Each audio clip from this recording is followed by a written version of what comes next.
โอ้อยากให้คนที่เขาหักเนาะมาเที่ยวน้ำกันนี่เด้เนาะคือจะคักไว้บรรยากาศโคตรเลยเบิ่งนี่เด้อทุกคนเด้อนี่ผู้ใดกล้ามาเที่ยวบ่ค่อนข้างสูงเพราะว่าตอนนี้เราอยู่ต้นไฮเด้อทุกคนเด้อโคตรสูงเลยอันนี้เราขึ้นมาประมาณ30-40 เมตรแล้วแต่ว่ายังบ่สุดเถอะขึ้นบ่ไหวมันอยู่สูงต่ออีกพุ่น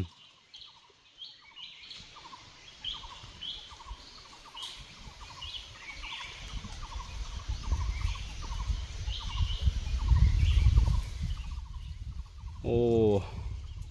ค่อนข้างสูงเด้อพี่น้องเอ้ยปัญหาตอนนี้คือบ่ถึงมันยิงบ่ถึงว่าสิมาเฝ้านกที่จริงมาเฝ้านกแต่ว่ามันบ่ถึงนะสูงโพดอืม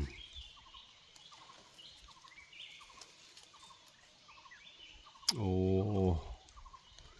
พาแฟนตัวเองมาฮันนีมูนอยู่นี่โคตรเลยเห็ดเฮือนต้นไม้ใส่นี่เห็ดบ้านต้นไม้ใส่เนาะคักอยู่